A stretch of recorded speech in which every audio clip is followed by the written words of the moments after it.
Welcome to the structural analysis class. So in this class, we'll discuss another method to solve the indeterminate structure, that is moment distribution method.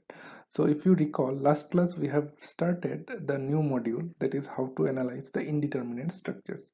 Indeterminate structures are basically real structures. All the structures, whatever you see nearby, all the structures are actually indeterminate in nature. So only using the equilibrium of equations we cannot solve this type of structures. We need some extra equations as a form of compatibility equations. So we have to use equilibrium of equations as well as the compatibility conditions of the structure to analyze those type of structures, that is indeterminate structures. So if you recall, last class we have discussed about the three moment equation to solve a continuous beam. So continuous beam is also a indeterminate structure, as you have seen in the last class, and using the three moment equation we have solved and how to analyze or how to draw the bending moment and shear force diagrams for the indeterminate structures. So today we'll see another method, very popular method, that is moment distribution method to solve the indeterminate structures. So today also we'll consider the same as a continuous beam, because all continuous beams are basically indeterminate in structure. So let's see this. Let's consider this beam. So this beam is a continuous, as I discussed in the last class also. So when the span is increasing from more than one or more than two supports, if you have a structure, that we call it, it is a continuous structure. So in this case, this is a continuous beam. So now if you see whether this beam is a determinant or indeterminate, let's verify. So as we know, continuous beams are always indeterminate in nature.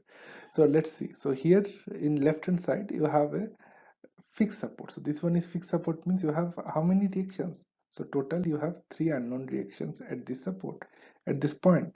So one is horizontal, one is vertical, and another is moment, right? Reaction moment. So you have three unknowns at this support.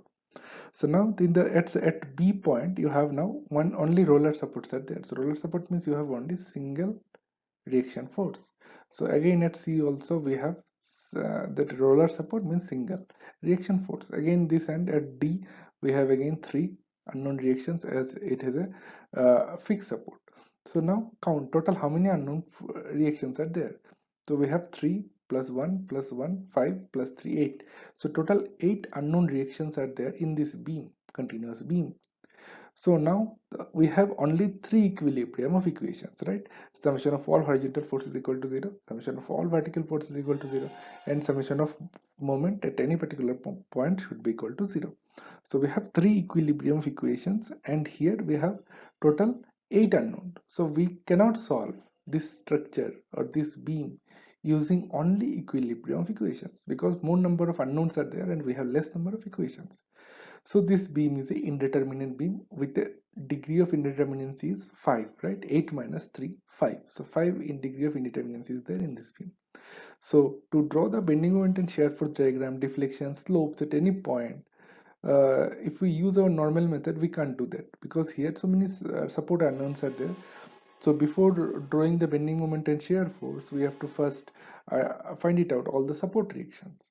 So last class we have seen how to do it using the three moment equation. If you recall, we have in the three moment equation we just consider three supports at a time, and then we develop a equation which which relates middle MC with ML and MR, if you recall. So today we'll discuss using the moment distribution method to solve this beam. So moment distribution method is very much widely useful method, and this is the base of all the modern structural analysis program. So in reality, we do structural analysis through softwares, because all the calculations, if it is a single beam, we can do it manually by hand. But if it is a multi-story buildings, so then it is very difficult or very long process, very tedious process to do manual calculations. So then we employ many program softwares to do the analysis. So this method, moment distribution method, is one of the such method where you can write a program, or you can write a code to automate all the structural analysis process, and through this method you can analyze a long multi-story buildings also. Just couple of lines of codes you have to write, and the analysis is done. So that's why the advantage of this method is you can write a code using this method very easily. So let's see how we can use moment distribution method to solve this type of beams. So let's see step by step procedure, we'll see. So the first step in this method is we have to fix all the supports. So for example, this is a given beam, already beam is given to us. Here we have only left hand support fixed, right hand support fixed, and middle supports are actually roller support. But in this method, first we have to fix all the joints in this structure. So we have to lock all the joints first, irrespective of whatever it was in original. We have to lock all the supports. So anyway, at a support is already locked because it is fixed by default given to us, and B and C we have to lock it. We have to lock it means basically we have to consider it as a fixed support now. So both are fixed now, and D also anyway given to us is D fixed. So our first step will be to fix all the supports. Fix means we we lock all the supports. So if you see, this is the diagram, deflected shape. If you see this, curvy line is basically deflected shape after application of the load. So this beam is subjected to UDL, and then you have point load, and then here also you have UDL. So multiple loads are acting in this beam. So because of this multiple loads are acting, the beam will deflect, and this is a deflected shape if you see. So this is a deflected shape. So at end A, this end is anyway fixed, right? At end B, B is not fixed, it is a roller, right? So that's why you can see the slope at this point is not zero, you have some slope. So the deflection will start like that, will happen, right? But what we did now in our first step is to fix all the supports. So now in this diagram, basically we fixed all the supports. So once you fix it, see the deflection, how the deflection will take place. So this support is anyway fixed, so that's why deflection did not started from the support itself. Deflection started after some time, because you have the reaction moment at the support. So because of this reaction moment, the deflection won't be happening just at the support. Deflection will start after some time from the support, after some distance. So similarly, B also, originally the B was roller support, but as per our assumption, first we made this support as a fixed support. So once you make this support as a fixed support, see the deflection also. So this was the original deflection, originally if it is a roller, but here we make it a fixed support. That's why the deflection is zero. Actually, slope at that point is zero. So see, the slope started from here itself. So here at this point, slope is zero. Similarly, here also if you see, we fixed this C joint, so that's why the slope at this point is zero. So that is our first step to fix all the supports. So whenever we fix any supports, what will have? So we introduce a moment, fixed end moment, like here. So already this is a fixed support, right? So it has three reactions, one vertical, one horizontal, and you have a fixed end moment also, right? So originally at B and C, this was roller support. So roller support don't generate any reaction moment, right? As we know all these things. So reaction moment will only have fixed end for the case of fixed end support. So BNC, ideally, originally BNC support don't have any moment. Moment should be equal to zero, reaction moment. But what we did, we locked both the support, right? BNC, we locked it, means we fixed it. So once we fixed it, we'll have a reaction moment also at BNC. So once you lock it, we'll have a reaction moment, fixed end moment at B and C both, right? So that is our first job, to calculate the fixed end moment. So already predefined equations I'll give it to you, where in different loading conditions what would be the fixed end moment, that table I'll provide to you. Anyway, in the next slide I'll show it to you.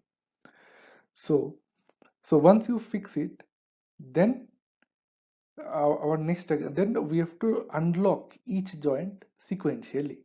So at the first iteration, so first step is anyway we lock all the supports. Then in the next figure, or in the next step, basically we'll unlock one support and lock others. So if you see this support now, so now B also locked. Now in the next step we unlock B, but C is again locked. So C is locked in locked condition if you see here, whereas B, now we removed the locking. So we provided now that roller support itself, we removed the locking, and we introduced the slope at the B, and then the calculation will happen. So like that, step by step we have to lock, unlock each support, and we have to do our calculations. So here one important term will be there, that is stiffness factor. So what is stiffness factor? 4 EI by L. So this term, please remember. So for EI by L, we call it stiffness vector. So this is very much important to understand. So stiffness vector is each span will have some stiffness vector. So how much is the stiffness vector for this span? It will be 4 EI by L. So compute whatever the value you will get it, that is the stiffness vector for this span. Similarly, this span also may have different stiffness vectors. Similarly, this span also have different stiffness vectors. So L is length of the span. So L will be varying, right? Each span may have different L, different E, different I. So each span will have different stiffness vectors. So the stiffness vectors are very much important. We'll see how these things are actually considered. So if you recall again, the first step will be just to fix all the supports. So this support is fixed, so this support also we have fixed, and then we calculated what is the fixed moment. Then in the next step we released one support. So once you release one support, then what will happen? So basically the moment whichever fixed moment was there, that moment will cause the slope at this point. So that slope, then we have to count how much will be the unbalanced moment at B. So we have to balance the moment, because at originally at B the moment should be equal to 0, right? This is a roller support. Originally the moment should be equal to 0, but somehow at the first step we assumed we additionally added a fixed at B, C both. So we have to make the moment balance at B. So whatever, so we have to add additional moment to the B to make this balance B 0. So when you add additional moment at B to make the total moment at the support should be equal to 0, then half of this moment will transfer to C and half of this will come to here. That we call it carryover moment. So when you add a additional moment to a support, so for example this is a support, and if we additionally add some moment to this support, then half of this moment will be added automatically to the far end support.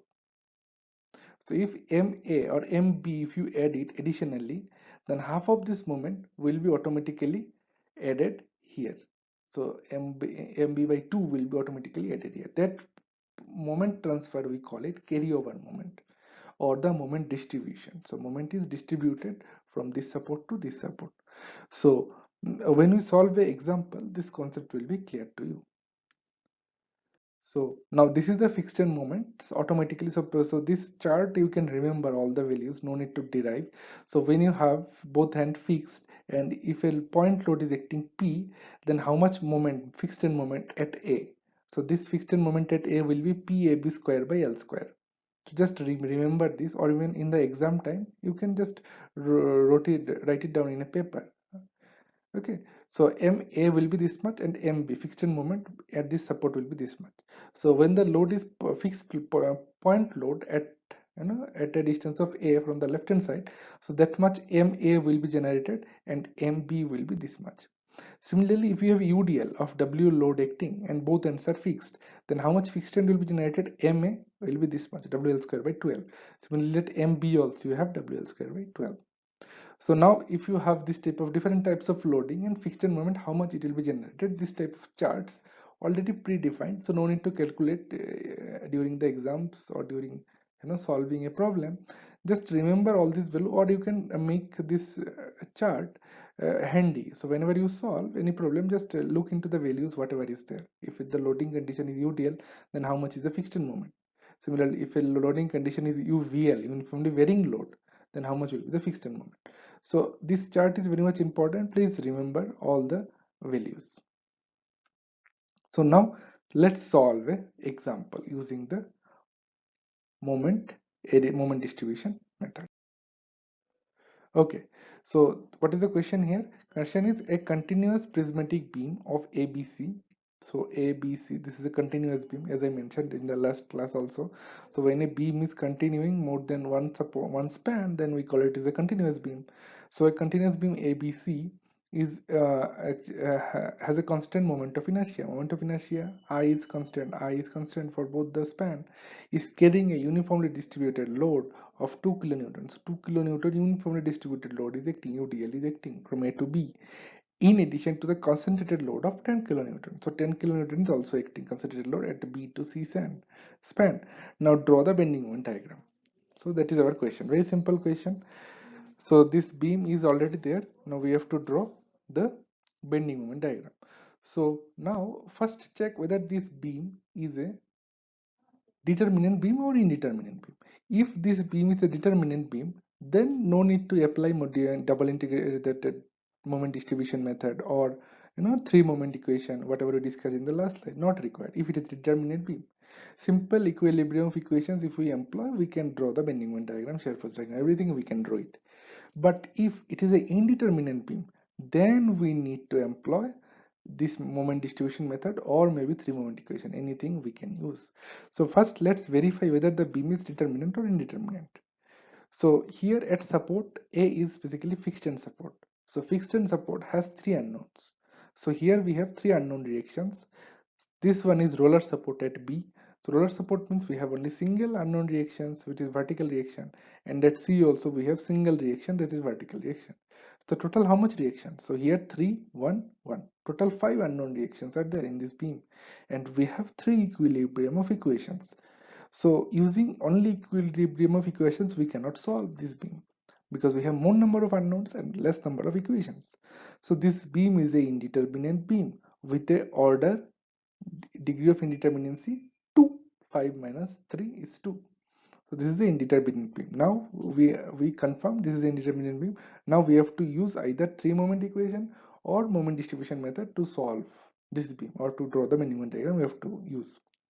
So here I will explain how to solve it using the moment distribution method.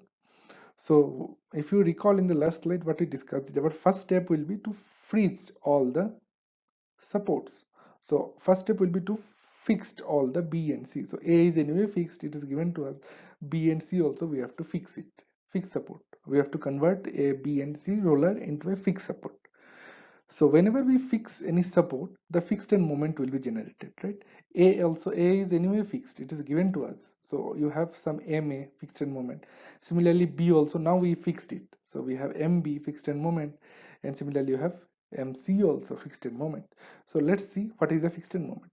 So fixed end moment, because of UDL, if you just go back to last slide where I have explained, because of UDL how much will be the fixed end moment generated at A and what will be generated at B.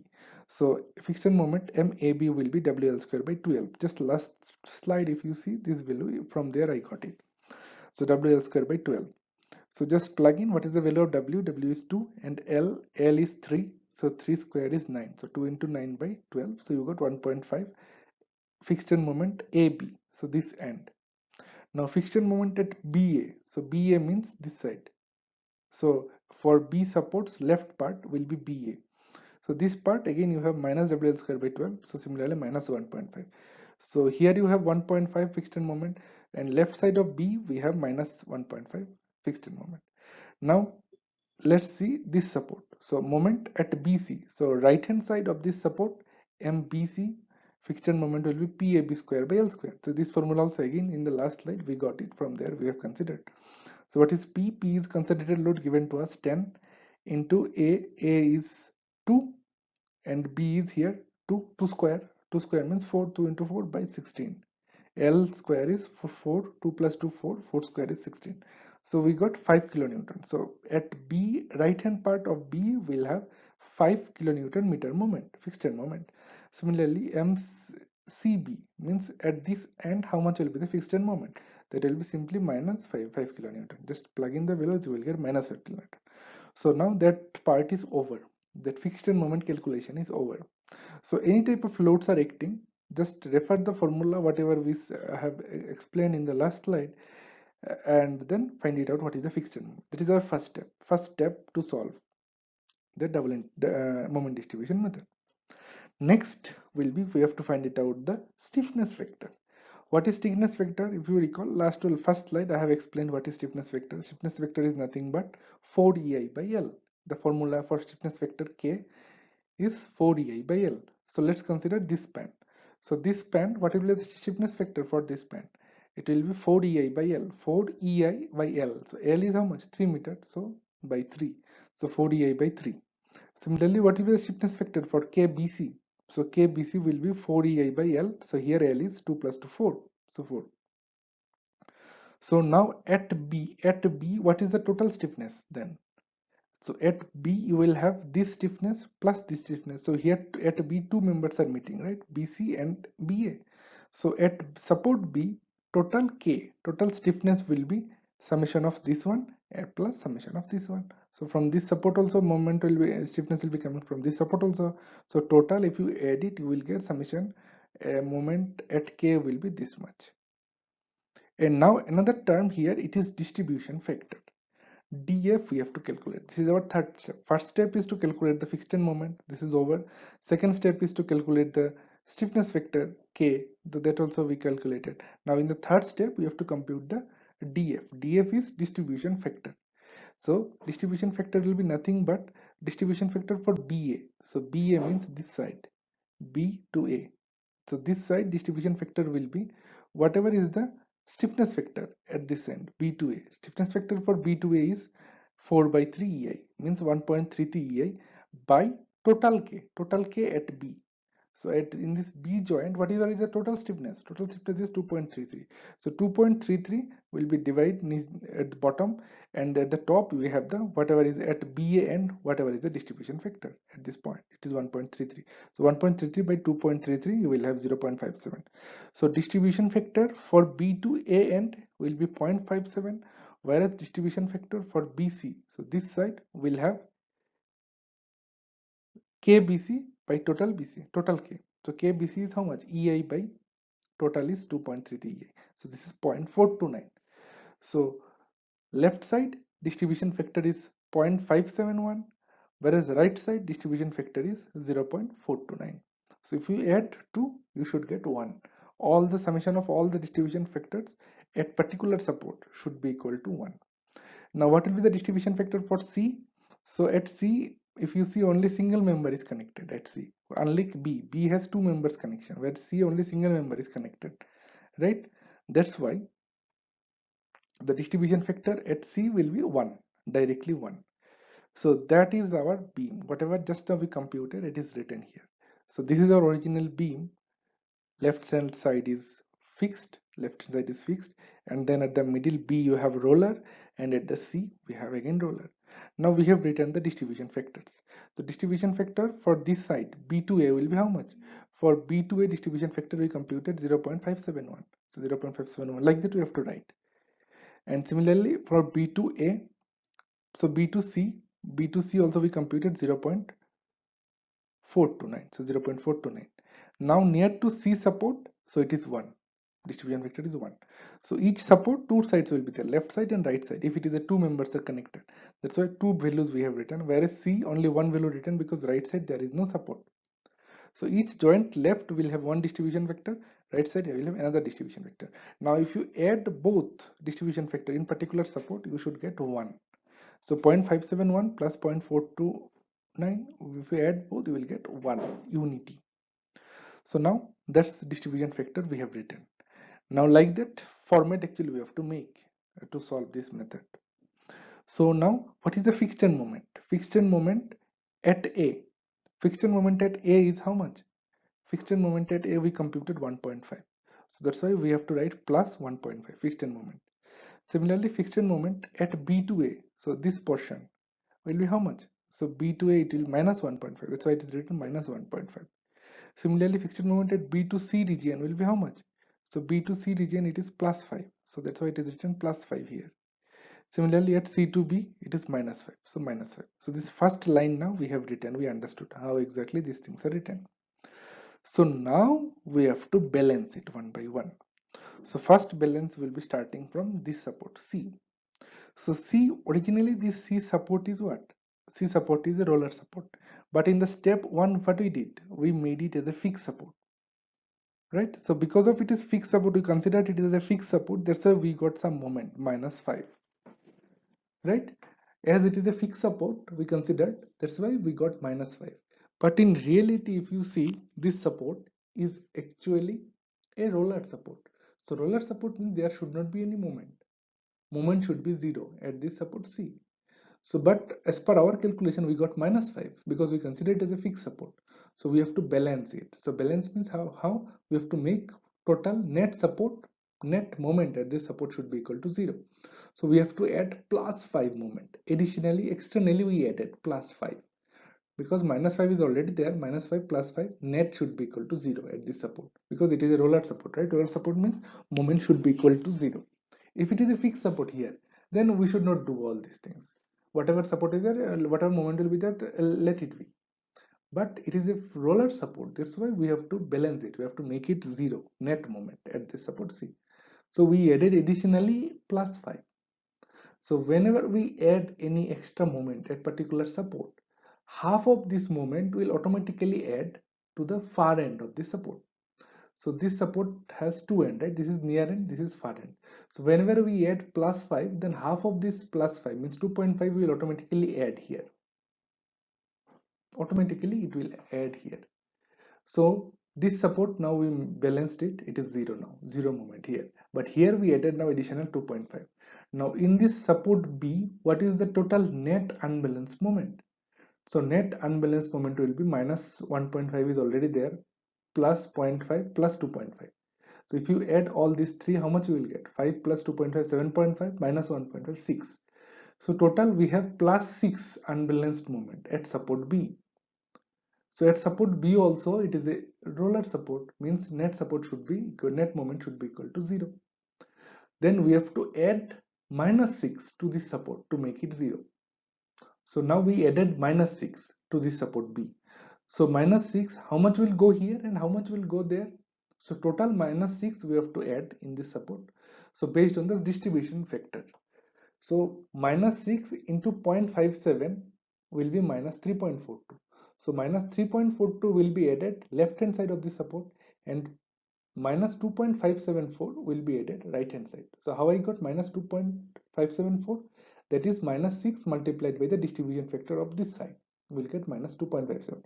So if you add both -3.47426 and -2.574, then you will get -6, right? So additionally we added -6 to this support and we made it 0. So whenever we add again -6 here, half of this portion will come here. So half of 2.574 will come to this support C. So -1.27. Whereas half of this side 3.14 will go to A. So half of 3.426 will be -1.71. So half will go here. So now at B now we made it 0. But if you see now C will have now additional moment. Earlier in the loop 1 we made it 0. Now because half came here again it is now unbalanced. It is now not again 0. It is now -1.287. But C is a roller support, right? Again we have to make it 0. So we added +1.27. We made it now 0 in the second loop. So whenever you added +1.27, half will come in this support. Same process will continue. So whatever 1.2's half will be 0.644, half will come here. So now check how much will be the unbalanced here. So earlier we balanced it, now again 0.664 came. So we have to add now -0.664 to make this balance support 0.